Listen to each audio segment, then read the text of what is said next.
سب سے پہلے سر قرآن حکیم جس کو ہم کہتے ہیں کہ یہ جو ہے یہ سرچشمہ ہدایت ہے، اب یہ سرچشمہ ہدایت کس طرح سے ہے، اس پر روشنی ڈالیے سر۔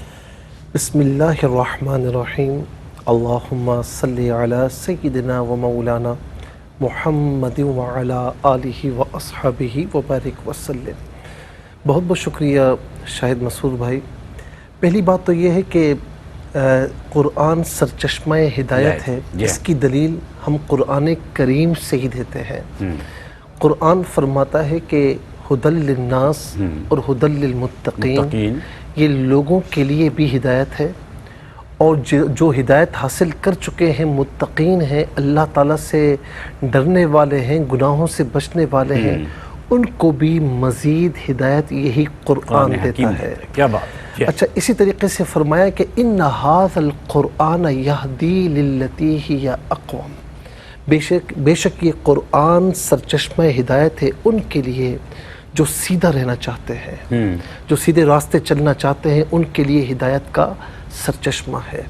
اور سب سے بڑھ کر آپ یہ دیکھیں کہ آپ ہر نماز میں، ہر رکعت میں جب سورہ فاتحہ پڑھتے ہیں تو گویا کہ روزانہ کتنی مرتبہ اللہ تعالیٰ کی تعلیم کے مطابق اللہ رب العالمین کی بارگاہ میں انسان سورہ فاتحہ میں مسلمان یہ دعا کرتا ہے، اہدنا الصراط المستقیم، اے اللہ ہمیں سیدھا راستہ چلا۔ اچھا، ہدایت کہتے ہیں سیدھے راستے کی طرف چلنا ہے، اور اس کا جو اپوزٹ ہے وہ ہے گمراہی، کہ جو برے راستے پر چلنا ہے۔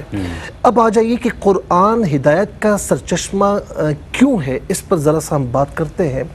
دیکھیں، دنیا میں ہمیں کہیں سے بھی ہدایت حاصل ہوتی ہے۔ مثال کے طور پر خواب کے ذریعے اگر الہام ہوتا ہے، یا کسی بھی ذریعے ہدایت حاصل ہوتی ہے، تو اس کی سند اگر دیکھی جائے، کیونکہ ہدایت یعنی مثال کے طور پر میں اپنی دانست میں ہدایت کے راستے پر ہوں، لیکن آیا یہ حقیقت میں ہدایت ہے یا نہیں، یہ مجھے کون بتائے گا؟ یہ مجھے کون بتائے گا؟ یہ قرآن بتائے گا کہ یہ ہدایت ہے یا نہیں۔ بعض اوقات بندہ یہ سمجھتا ہے کہ یہ ہدایت ہے، لیکن تشکیک میں ہوتا ہے، شک میں ہوتا ہے۔ کچھ ایسے عوامل پیدا ہو جاتے ہیں، خارجی عوامل، کہ وہ سمجھتا ہے کہ یار یہ ہدایت ہے، نہیں لگتا ہے، نہیں لگتا۔ اب اس میں ہاں، اچھا، اس میں اس کا ابہام کون دور کرے گا کہ یہ ہدایت ہے یا نہیں؟ تو وہ قرآن دور کرے گا۔ اسی طریقے سے آپ یہ دیکھیں کہ پیغمبر اکرم صلی اللہ علیہ وسلم جب اللہ تعالیٰ کی جانب سے ہدایت لے کر آئے تو وہ بھی قرآن کی صورت میں لے کر آئے۔ اچھا، اب یہ ہے کہ ایک انسان ہدایت کی طرف لے جاتا ہے، سیدھے راستے کی طرف، تو اس میں اور قرآن میں کیا فرق ہے؟ دیکھیں، انسانی عقل محدود ہے، لیکن اللہ تبارک و تعالیٰ کا کلام وہ محدود نہیں ہے۔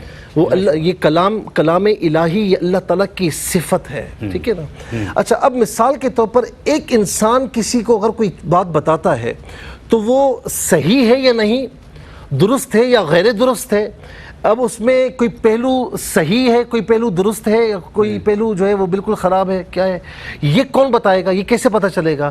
کیونکہ انسان تو اپنی عقل کے مطابق بتائے گا، لیکن جو قرآن ہے وہ وحی الہی ہے، اس میں کسی قسم کا لا ریب فیہ، کسی شک کی کوئی گنجائش ہی نہیں ہے۔ دوسری اہم بات ایک ہوتی ہے جسے ہم کہتے ہیں ڈیوائن ریویلڈ نالج، یعنی وحی الہی جو اللہ کی طرف سے ہو، اور دوسرا ہوتا ہے ایکوائرڈ نالج جو انسانی سطح پر ہو۔ سر، یہ تو بہت ہی خوبصورت اور بہترین موضوع ہے ڈیوائن نالج کا بھی۔ تو میں یہ چاہوں گا آپ کی اجازت سے کہ ایک چھوٹے سے وقفے میں جائیں، پھر انشاءاللہ ہم محترم مفتی اکرام حسین القادری صاحب کی طرف بھی آئیں گے اور ان سے بھی کچھ جاننے کی صحیح کریں گے۔ ہمارے ساتھ رہیے گا۔ ناظرین کرام، روشن سب کے لیے میں ایک دفعہ پھر آپ کو خوش آمدید کہتے ہیں۔ میرے ساتھ معزز اور محترم شخصیات تشریف فرما ہیں، محترم مفتی سہیل رضا امجدی صاحب اور محترم مفتی اکرام حسین القادری صاحب۔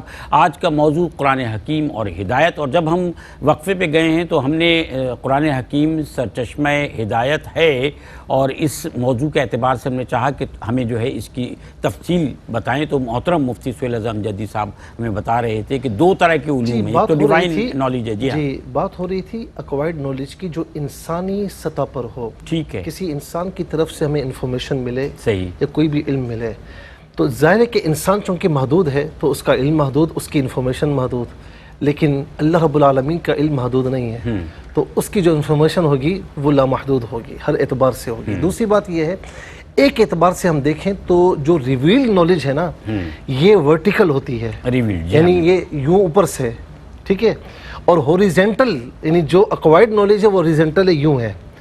ایک بندہ یوں کھڑا ہوا ہے، وہ آگے دیکھ سکتا ہے، پیچھے دیکھ لے گا، سامنے یا چاروں طرف دیکھ لے گا، لیکن اپنے دائرے میں دیکھے گا، دیوار کے پیچھے کیا اسے نہیں پتا، نہیں دیکھ سکتا، لیکن جو ورٹیکل ہے، اوپر سے ہے، کیا بات ہے، وہ آپ کے آگے پیچھے دائیں بائیں پھر ماضی حال مستقبل سب چیزیں دیکھ رہا ہے، جی ہاں۔ تو وہ پھر آپ کو ہدایت بھی ایسی عطا فرمائے گا کہ جو ایسی ہدایت ہوگی، سیدھا راستہ یقینی ہوگا، جو آپ کو کامیابی کے ساتھ دنیا میں بھی جو ہے وہ آپ کامیابی کا راستہ چنیں گے، اور آخرت میں آپ کے لیے پھر جنت ہے۔ کیا بات ہے، ماشاء اللہ۔